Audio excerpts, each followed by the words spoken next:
కర్కాటక రాశి ప్రేక్షకులకు స్వాగతం. 2026 జనవరి మాసంలో కర్కాటక రాశి వాళ్ళ ఫలితాలు ఎలా ఉన్నాయో తెలుసుకుంటూ వెళ్దాం. ముఖ్యంగా ఈ ఒక మాసంలో గ్రహ సంచారం, శని మీనరాశిలో సంచారం, గురువు గారు వక్రించి మిథున రాశిలో సంచారం చేస్తున్నారు. ఇక రాహు కుంభరాశిలో సంచారం, కేతు సింహరాశిలో సంచారం. ఇక సూర్యుడు జనవరి 14వ తేదీ ధనుసు రాశి నుంచి మకరంలోకి ప్రవేశిస్తారు. శుక్రుడు జనవరి 13వ తేదీ ధనుసు రాశి నుంచి మకరంలోకి ప్రవేశిస్తారు. ఇక కుజుడు జనవరి 16వ తేదీ ధనుసు రాశి నుంచి మకరంలోకి ప్రవేశిస్తారు. ఇక బుధుడు కూడా జనవరి 17వ తేదీ ధనుసు రాశి నుంచి మకరంలోకి ప్రవేశిస్తారు. ఇక్కడ ముఖ్యంగా ఈ కర్కాటక రాశి వాళ్ళకి ఈ గ్రహ సంచారం వలన చూడండి, మొదటి 2 వారాలు ఏదైతే ఉందో జనవరి 1వ తేదీ నుంచి జనవరి 15వ తేదీ వరకు ఉన్న ఈ 2 వారాల కాలంలో 6వ స్థానంలోనే ఎక్కువ గ్రహాల ఇన్ఫ్లుయెన్స్ అనేది జరుగుతూ ఉన్నది. ప్రతి పనిలో కూడా చికాకులు. ఇది మీకు చాలా పరీక్షా సమయం అని చెప్పుకోవచ్చు. చాలా ఓపికతో మీరు ముందడుగు వేస్తూ వెళ్ళాలి. కంటికి సంబంధించినది అంటే నేత్రానికి సంబంధించిన విషయాలలో, నరాలకి సంబంధించిన విషయాలలో ఎక్కువగా డిస్టర్బెన్సెస్, పెద్దవారికి జీర్ణ సమస్యలు, జీర్ణక్రియలలో ఏదైనా డైజెషన్ సిస్టంలో అక్కడ ఏదైనా సమస్యలు లాంటివి రావడము, ఎక్కువ ఖర్చులు పెరిగిపోవడము, ఎక్కువ అప్పులు చేయవలసిన ప్రమేయం మీకు రావడానికి అవకాశాలు ఉంటాయి. ఎక్కువ అప్పులు చేయాల్సిన ప్రమేయం ఉంటుంది. సో ఎక్కువ అప్పులు తీసుకోకుండా ఉండడమే మంచిది. లేదు అంటే రాబోయే రోజుల్లో మీకు ఇంకా ఒత్తిడులు పెరిగే సూచనలు ఉండబోతున్నాయి. అలానే శత్రువులతో జాగ్రత్త. ఎవరైనా ఏదైనా అన్నారు అని మీరు వాళ్ళ మీదకి దూసుకు వెళ్ళే ఆస్కారాలు ఉంటాయి కాబట్టి కొంచెం జాగ్రత్తలు తీసుకోవాలి. బీపీ, షుగరు, నేత్రానికి అంటే కంటికి సంబంధించిన విషయాల్లో, నరాలకి సంబంధించిన విషయాలలోనే ఎక్కువగా ఒత్తిడులు ఏర్పడే సూచనలు ఉంటాయి. సంతానం నుంచి కూడా చాలా వరకు డిస్టర్బెన్సెస్, సంతానం ఆరోగ్య విషయాలలో ఎక్కువగా డిస్టర్బెన్సెస్, అలానే రోడ్డు ప్రమాదానికి గురి అయ్యే సూచనలు, ఇలాంటి ఒత్తిడులు ఎక్కువగా ఉండబోతున్నాయి కాబట్టి కొంచెం జాగ్రత్తలు తీసుకోవాలి. అయినా 6వ స్థానంలో గ్రహాల కలయిక అనేది మంచిది అయినప్పటికీ శుక్రుడు కంబషన్ అయ్యాడు, అస్తంగతమయ్యాడు. కుజుడు అస్తంగతము, సూర్యుడు ఒక్కడే అక్కడ మనకి 6వ స్థానంలో ఉంటున్నాడు. బట్ 6వ ఇంటి అధిపతి అయిన గురువు వక్రించి 12వ స్థానంలో ఉండడం అనేది ఖర్చులు ఎలా పెరిగిపోతాయంటే అంత ఖర్చులు ఉంటాయి.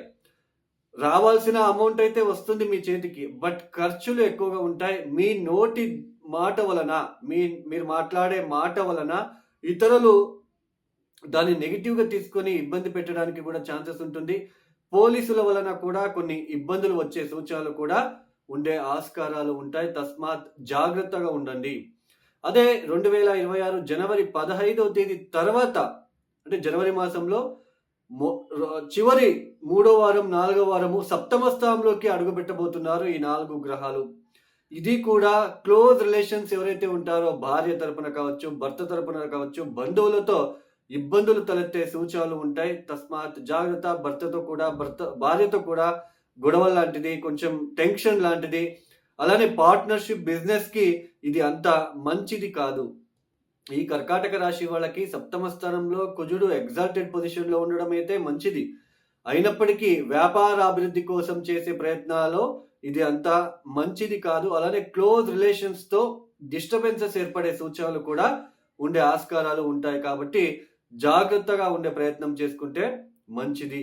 అయితే ఈ 3వ వారము, 4వ వారం వచ్చేసి మీరు ఏదైనా ఉద్యోగం కోసం నేను ప్రయత్నం చేస్తున్నాను, కొత్త ఉద్యోగం రావాలి అనుకున్న వాళ్ళకి ఉద్యోగం వచ్చే సూచనలు ఈ ఒక మాసంలో 3, 4వ వారంలో జరిగే సూచనలు ఉంటాయి. అంటే ఉద్యోగం వచ్చే సూచనలు ఉండే ఆస్కారాలు ఉంటాయి. మిగతా అన్ని కూడా కొంచెం డిస్టర్బెన్సెస్ అనేది ఉండబోతుంది. ఈ కర్కాటక రాశి వాళ్ళు తప్పనిసరిగా సుబ్రహ్మణ్య ఆరాధన చేయడానికి ప్రయత్నం చేయండి. అలానే ఈ ఆవులకి పచ్చి గడ్డిని గనక మీరు రోడ్ సైడ్ ఉన్న ఆవులకి వాటికి తినిపించడానికి మీరు ప్రయత్నాలు చేసుకుంటే, అలానే గోసేవ ఎంత చేస్తారో ఈ సమయంలో మీకంతా మంచిది. ఇవి గోచార ఫలితాలు మాత్రమే. ఇంతసేపు మనం ఏమి చెప్పుకొచ్చామో ఇవి గోచార ఫలితాలు మాత్రమే. జాతకం చాలా ఇంపార్టెంట్. జాతకంలో మనం పుట్టినప్పుడు జాతకంలో గ్రహస్థానాలు గనక బాలేకపోతే, అక్కడ గ్రహగతులు చాలా ఇబ్బందిగా ఉంటే, పంచమాధిపతి, నవమాధిపతి, లగ్నాధిపతి, సప్తమాధిపతి, దశమాధిపతి వీళ్ళు చాలా ప్రముఖమైన పాత్ర అనేది వహిస్తారు. వీళ్ళు గనక బలహీనంగా ఉండి, అష్టకవర్గ బిందువులు గనక వాళ్ళు దశమ స్థానంలోకి లేదా పంచమ స్థానంలోన ఎక్కువ అష్టకవర్గ బిందువులు లేకుండా ఒక 20, 25 పాయింట్స్ గనక ఇచ్చి ఉంటే, వాళ్ళకి చాలా ఇబ్బందులు ఉంటాయండి. వాళ్ళ జీవిత కాలంలో కొంచెం ఇబ్బందులు పడుతూనే వెళ్ళాలి. మెయిన్ దశమ స్థానం ఉద్యోగ విషయాల్లో ఇబ్బందులు పడుతున్నారు ఒక వ్యక్తి అంటే, దశమ స్థానం బలహీనంగా ఉంటుంది అని అర్థం. వాళ్ళ జాతకరీత్యా దశమాధిపతి ఎవరు? ఆ దశమాధిపతి ఎక్కడున్నాడు? D10 చార్ట్‌లో దశమాధిపతి ఎక్కడున్నాడు? సో, మళ్ళీ D10 చార్ట్‌లో ఏ లగ్నం ఏర్పడింది? ఇవన్నీ చాలా ప్రముఖమైన పాత్ర అనేది వహిస్తుంది. అలానే మనం పెళ్ళిళ్ళు చేసుకుంటున్నాం. అసలు జాతకాలు మ్యాచ్ చేసుకోకుండా చేసుకుంటున్నాం. చాలామంది ఏమైపోయింది అంటే, పేరు బలాలు మాత్రమే చూస్తున్నారు. అందులోన పేరు చేంజ్ చేయడం అనేది కూడా చేస్తున్నారు. ఇవన్నీ చేస్తే పేరు చేంజ్ చేయగానే అవి సరిపోతుందా? మీరే తలరాతని మార్చగలమా? మీరే ఆలోచించండి. సో, జాతకరీత్యా ఉన్న ఇద్దరికీ ఉన్న అక్కడ దోషాలేమున్నాయి? సప్తమాధిపతి ఎలా ఉన్నాడు?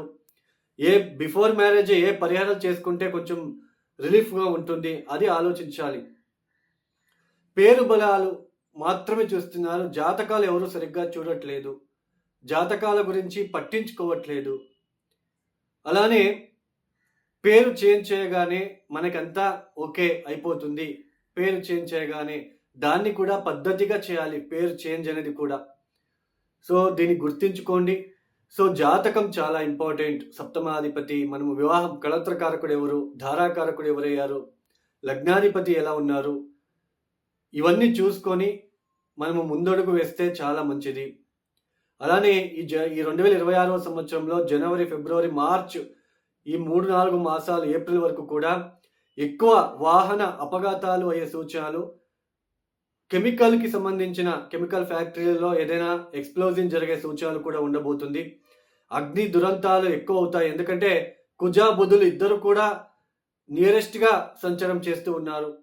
క్లోజ్ డిగ్రీలో సంచారం చేస్తున్నారు కాబట్టి కొంచెం అగ్ని ప్రమాదాలు, కరెంట్‌కి సంబంధించిన, పవర్‌కి సంబంధించిన ఎలక్ట్రిక్ పవర్‌కి సంబంధించిన విషయాల్లో పనిచేసే వాళ్ళు, డ్రైవర్ వృత్తిలో ఉన్నవాళ్ళు చాలా జాగ్రత్తగా మీరు ఉండడానికి ప్రయత్నాలు చేసుకోండి. లేదంటే వాహన ప్రమాదాలు ఇలాగే ఎక్కువ అయ్యే సూచనలు, అగ్ని ప్రమాదాలు ఎక్కువగా ఉంటాయి 2026 ఏప్రిల్ వరకు కూడా.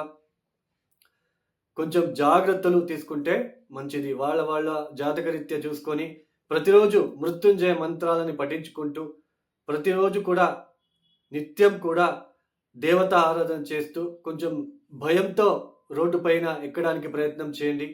అలానే రాత్రిపూట ప్రయాణాన్ని తప్పించండి. ఎవరైతే ఈ వీడియోని చూస్తున్నారో లైక్ చేయండి, షేర్ చేయండి, సబ్స్క్రైబ్ చేసుకోండి. అలానే ఎవరికైనా ఆస్ట్రాలజీ కన్సల్టేషన్ కావాలనుకుంటే డిస్ప్లే అవుతున్న నంబర్కి నేరుగా కాల్ చేయండి. సర్వే జనం సుఖినో భవంతు. ధన్యవాదములు. జై శ్రీరామ్.